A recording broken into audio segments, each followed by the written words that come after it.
किस लिए press conference रखे हैं, क्या मुद्दा है आपका? सबसे तो पहले जो भी लोग देख रहे हैं या जो भी लोग सुन रहे हैं, इस बक्सर लोकसभा की जो देव रूपी जनता है उनको मेरा चरण स्पर्श है। और मैं प्रेस कॉन्फ्रेंस इसलिए किया हूँ क्योंकि मैं राष्ट्रीय जय हिंद पार्टी की तरफ से बक्सर लोकसभा से प्रत्याशी के रूप में खड़ा हूँ। सर, ये राष्ट्रीय जय हिंद पार्टी नई पार्टी है क्या? जी, अच्छा, बिल्कुल पहले नई पार्टी इससे है। कभी चुनाव लड़ी है कि पहली बार चुनाव लड़ रही नहीं, है? हम लोग विधानसभा चुनाव लड़े थे इससे पहले। अच्छा, हाँ, तो बक्सर लोकसभा क्षेत्र ही क्यों चुने सर? क्योंकि यहाँ पर काफी भीड़ है, आपसे दिग्गज दिग्गज नेता यहाँ पर चुनाव लड़ रहे हैं, क्या आप टक्कर दे पाएंगे उनको? देखिए अभी का जो है चुनाव बाहरी बनाम स्थानीय हो गया है और मेरा घर बक्सर ज़िला में ही है, मनोहरपुर गांव है, राजपुर विधानसभा में पड़ता है।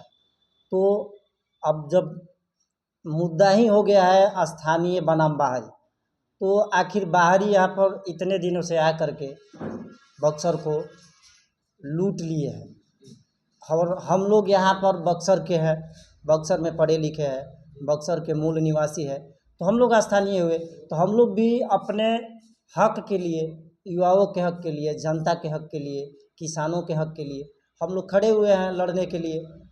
आपका मुद्दा क्या है बक्सर जिले को लेकर? किस मुद्दे के देखिए साथ चुनाव में उतर रहे हैं? मेन देखिए मेरा मुद्दा है शिक्षा का विस्तार करना, जी।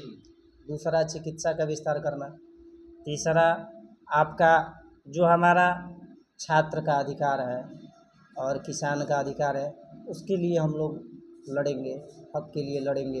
तीसरी चीज़ है कि देखिए अभी तक ये जितने भी सांसद विधायक हुए हैं सब लोग जनता को ठगने का काम किया है। क्योंकि देखिए किसी का पिताजी सांसद है तो कोई विधायक है या कोई आईपीएस है, जो भी है सब लोग मतलब जनता को मूर्ख बना करके। और अच्छा ये बताइए जनता क्यों आपको बार बार मौका देगी? आपके लिए विकास के लिए एक बार मौका बहुत ही काफ़ी है। जी।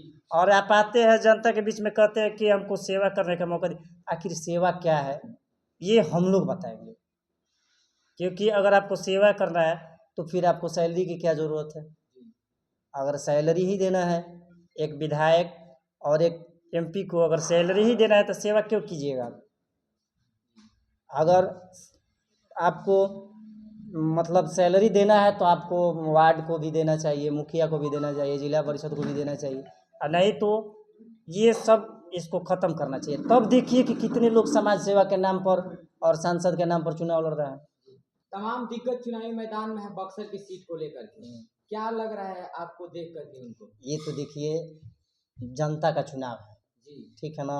दिग्गज लड़ रहे हैं तो दिग्गज तो अपने से चुन नहीं लेंगे, जी। जनता ना चुनेगी। जी। और हम लोग अपने बातों को जनता के बीच में रखेंगे, डोर टू डोर हम लोग कैंपेन करेंगे और हो सकता है जनता का मूड बदले। और बड़ी बड़ी पार्टियां अपने बड़े बड़े पदों के लेकर के अपने बड़े बड़े कोई प्रधानमंत्री बनाने के लिए, कोई 400 पार के लिए, कोई रोकने के लिए चुनाव रहे, तो आप किस लिए लड़ रहे हैं? देखिए ये तो युवाओं को और लोगों को ठगने का लोग काम करे, जितने भी बड़ी बड़ी पार्टियां हैं। क्योंकि इन लोगों का क्या है, इन लोगों के पास तो रोजगार है नहीं। अगर रोजगार है, देखिए जिस सेक्टर में देखिए तो क्या, तो ये अग्निवीर हो गया, उसको काट करके 20 साल का नौकरी 4 साल किया जा रहा है और अपने लिए लोग एक बार और सेवा का मौका मांग रहे हैं। जी। 80 वर्ष हो गए, 60 वर्ष हो गए, लेकिन फिर बार बार इनको सेवा का मौका चाहिए। ये अब जो है नहीं तो चलेगा, आप क्योंकि अब युवा जाग चुका है। जी। तो आप किस तरीके से चुनाव लड़िएगा? निर्दलीय लड़िएगा या अपने नहीं पार्टी नहीं, से? हमारा पार्टी है जी। और हमारा पार्टी का मेन संविधान है कि जो भी सांसद और विधायक होगा जी। वो बिना 1 रुपया लिए हुए जी। जनता का सेवा करेगा। जी। अच्छा आपकी पार्टी का किसी के साथ गठबंधन नहीं है? नहीं, किसी के साथ गठबंधन अच्छा नहीं। सर, कहा जाता है कि बिहार में जातिवाद होता है, जाति के नाम पर वोट दिया जाता है, तो क्या लगता है कि आपको सभी जाति के लोग वोट दे पाएंगे? बिल्कुल बिल्कुल, आज भी हम लोग जो है हमको जितने भी सभी जाति के लोग का हमसे लगाव है, जुड़ाव है, क्योंकि हम लोग किसी एक जाति पर फोकस नहीं करते हैं। अब रह गई बात जाति की, तो जिस तो मान लीजिए ब्राह्मण जाति से हम हैं, तो ये ब्राह्मण जाति नहीं, हमारा संस्कार है, हम लोग को सबको लेकर के चलना है। और देखिए हम लोग जाति में डिवाइड नहीं होने वाले हैं, क्योंकि हमको हर गरीब का दुख दर्द समझना है, चाहे वो किसी धर्म जाति संप्रदाय का हो। बक्सर की जनता आपसे क्या उम्मीद करे? बक्सर के जनता के बीच में हम लोग अपने बात को रख रहे हैं और हम लोग अपना 100 में 100% बक्सर के विकास में लगाएंगे। और भी बहुत सारी बातें हैं, जैसे मान लीजिए अगर हम जीतते हैं बक्सर लोकसभा से, तो हमारा बक्सर में एक मुख्यालय जो है ऑफिस खुलेगा पार्टी का, जो कि हर ग्रामीण क्षेत्र से हम लोग लोगों को जोड़ेंगे, जोड़ करके, और जितना भी पैसा फंडिंग आएगा उसको हम लोग मतलब जनता के ही नाम पर एक कमेटी बना करके उसमें सारा उसको रखा जाएगा। क्योंकि अब मान लीजिए कोई युवा है, उसके पास पैसा नहीं है, वो पढ़ना चाहता है, तो कैसे पढ़ेगा? सरकार के पास तो 3-5 करने के लिए बहुत सारा स्कीम आता जाता रहता है, लेकिन उस प्रकार का लोगों का सहयोग नहीं हो पाता है।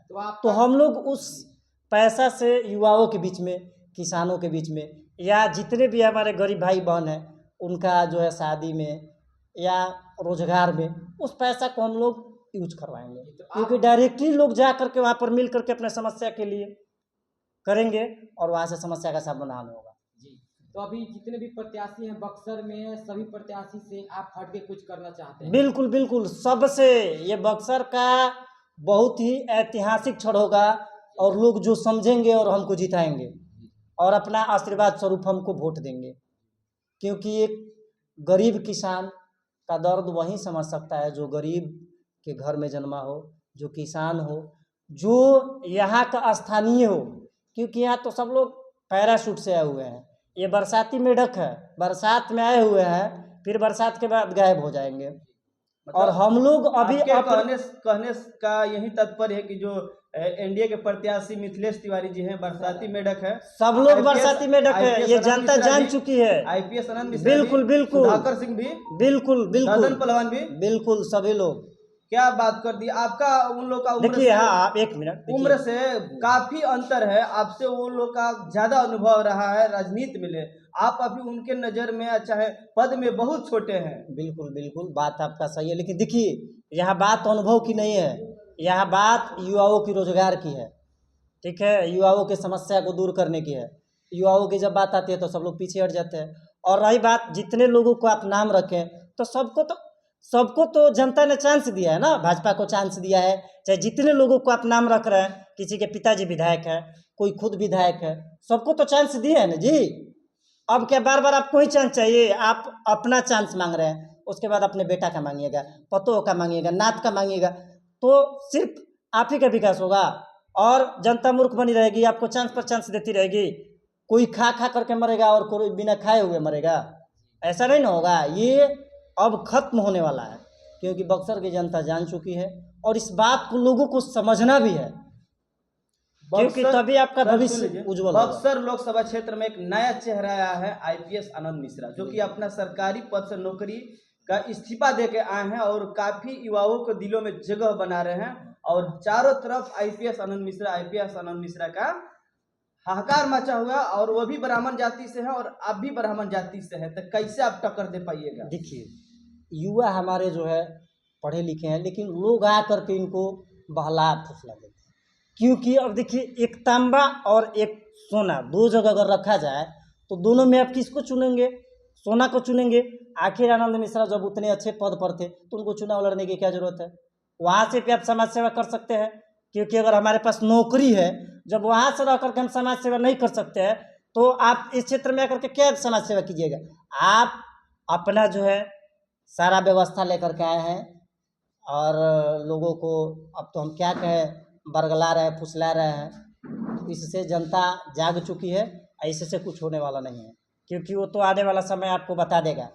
सर, अपना एक बार परिचय दे दीजिए। मेरा नाम हुआ पवन कुमार शुक्ला, बक्सर लोकसभा प्रत्याशी, और मेरा गांव हुआ मनोहरपुर, इटाड़ी थाना में पड़ता है, राजपुर विधानसभा में। और मैं यहीं फिलहाल में अभी एक छोटा मोटा अपना कार्य करता हूँ, राष्ट्रीय जय हिंद पार्टी।